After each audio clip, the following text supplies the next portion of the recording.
Milwaukee! It's my first time going!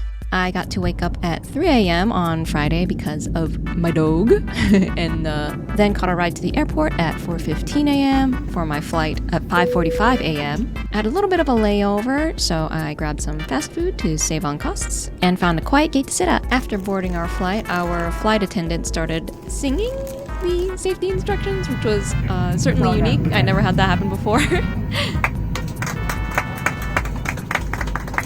There was a brief moment of concern where, when they started the plane engines, the one on the right side started smoking, but it could have just been snow or condensation buildup, honestly.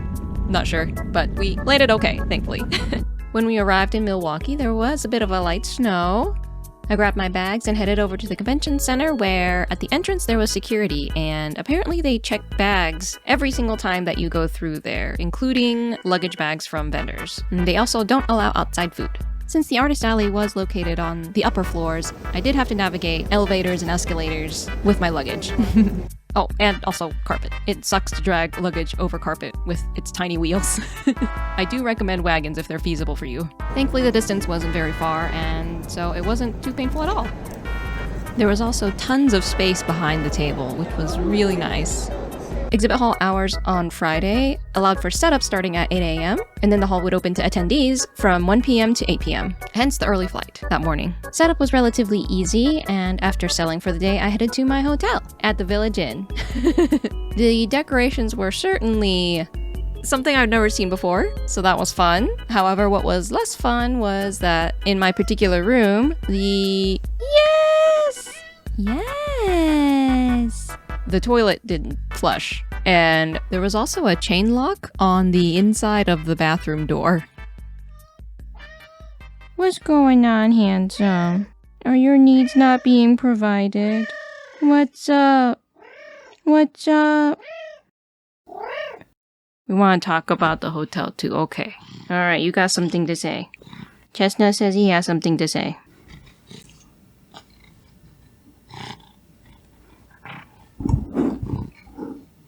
Anything else? That's a pretty good contribution. Thank you, handsome. Oh, and a spread paw, too. Okay. I'll admit that the reason I chose this inn, aside from it being budget-friendly and in relatively close proximity to the convention center, is because of a review I saw that claimed it is potentially haunted, describing a heavy tightness in their chest as soon as they walked in the room, and a persistent puddle at the foot of their bed. So I decided that I wanted to check it out. So mayhaps there was a ghost that haunted the toilet and prevented it from flushing. Regardless, thankfully the evening passed without any other incident. Saturday! In the morning, I was assigned to a new room, similar eccentric decorations, a different room layout, and even the bathroom looks different, but critically, the toilet flushes. Yay! The staff was super nice about getting me a new room. And there was even a free hotel breakfast that contained Starbucks and Dunkin'. I was able to grab some breakfast sandwiches, a donut that unfortunately had very lopsided cream inside. It was all lumped onto one end of the donut. And some drinks. I didn't notice this at night when I came in the previous night. However, when I left the inn this morning, I saw that just across the street was a temple. Apparently, this inn is located in the historic district of Milwaukee. I took a rideshare to 3rd Street Market Hall, which was a food hall located just across the street from the convention center. I had no idea walking in how awesome this place would be on the inside. There was a game room right at the entrance with a beverage bar. Most of the restaurants that early in the morning were closed, but I did find a couple that were open, including this one stand that sold these amazing empanadas. After ordering my food, they gave me a buzzer to signal when it would be ready, so I took the time to look around. There was a cafe with a giant Connect 4 game outside of it, pinball machines and dartboards, a huge self-serve beer wall. There was also cornhole, shuffleboard. However, what drew me was this, a rubber ducky claw machine, boasting a winner every time, $1 per play. You know I had to try it.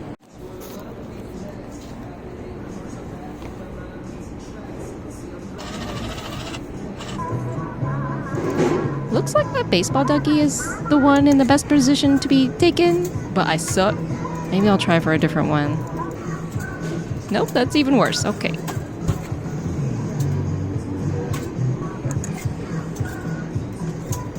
What's that beeping?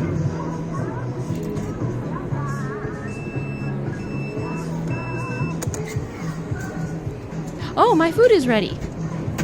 Oh, I got it! Why did I cut away at that moment? I got it! Baseball ducky. After getting my food, I headed over to the convention. Saw that there was a massive line winding outside the Artist Alley Hall. Thankfully, the Artist Alley director actually spotted me next to the line. His name was Chris, and I'd actually met him the previous day when he had 5 minutes between responsibilities to hurriedly browse through the alley. He walked me to my table, and he even bought something for me. It was so nice. Selling hours on Saturday were from 10 a.m. to 7 p.m. After settling down, my ducky friend helped me sell at my table, which thankfully was there because sales were busier on Saturday. And when I had a chance to sneak away to the bathroom, I was able to browse just a little bit. There was this beautiful Ikebana display at the front of the hall. I've only gotten to see Ikebana displays in person maybe a handful of times in my life, so this was a wonderful treat. There was also a cosplayer from Reborn as a Vending Machine. I now wander the dungeon. There was someone handing out golden plastic coins to give to the vending machine, and in return you get a prize. Oh, thank you.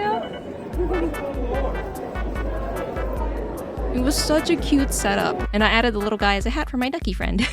As I was enjoying my empanada, there was an announcement over the intercom that read, "Noah, please meet me at the Crunchyroll store. This is your father. Thank you." There were more announcements like that periodically throughout the weekend, such as a whole saga where this man's name was being called over the intercom, claiming that he had lost something and that he needed to come to the Artist Alley help desk in order to claim it. And then a second announcement calling for this person, clarifying that the something that he had lost was his brother and that he needed to come and get his brother. And then sometime later, a third announcement, again for this person, saying if he didn't come to claim his brother soon, that they would keep him until next year. After the convention, I saw that there was a sushi place on the path between the center and the hotel. But when I arrived at 7 p.m., I saw that it was already closed an hour before its closing hours at 8 p.m. I'm not sure what happened, but bad luck. Thankfully, there was a chili restaurant around the corner where I was able to eat dinner and also grab dessert nearby. Bubble waffles. I've never had bubble waffles before, and you know what? I like them. They're really soft on the inside. The dough, of course, is shaped like little bubbles. Apparently, sometimes they'll fill the bubbles with some kind of sweet filling. But the one that I had just had toppings on the outside. Lots of strawberry and Nutella. And cream. It was so nice to eat after a long day. Lots of sugar. Sunday! On Sunday, I woke up to bells from across the street. And then I headed over to the convention after checking out from the hotel. The exhibit hall was open from 10 a.m. to 4 p.m. During the day, there was this sweet older man who was wearing a Dragon Ball jacket, who was looking all over for Dragon Ball merch. And coincidentally, his son found my stand and directed him over to me. The old man called me a lifesaver. They were both so cute. It's talking to customers like these that make me extra grateful for being able to sell at these artist alleys. Someone also left this bag on the corner of my table filled with these cat plushies. I brought them to the Lost and Found and then went to the bathroom where I found this on the inside of the stall door. I respect the hustle. Once selling hours were over, I called for a rideshare and had quite the talkative driver on the way to the airport who said that he chose to do rideshares for a living because he loved talking and learning about people. In contrast, the airport at Milwaukee, at least during that time of day on Sunday evening, was extremely quiet. There were no crowds at all. I was a little concerned when, upon checking the monitors, I saw that my flight was delayed. However, after arriving to my gate, I saw that it was delayed by a monumental 3 minutes. Thankfully, nothing serious. I was able to have a safe flight home, and now my birdie collection grows. In terms of expenses, this convention actually wasn't too bad to fly into. With tax, the cost of the table ran around $186.30. However, we were also required to buy insurance in order to register, which was about $49. I was fine with it considering what had happened at a previous convention.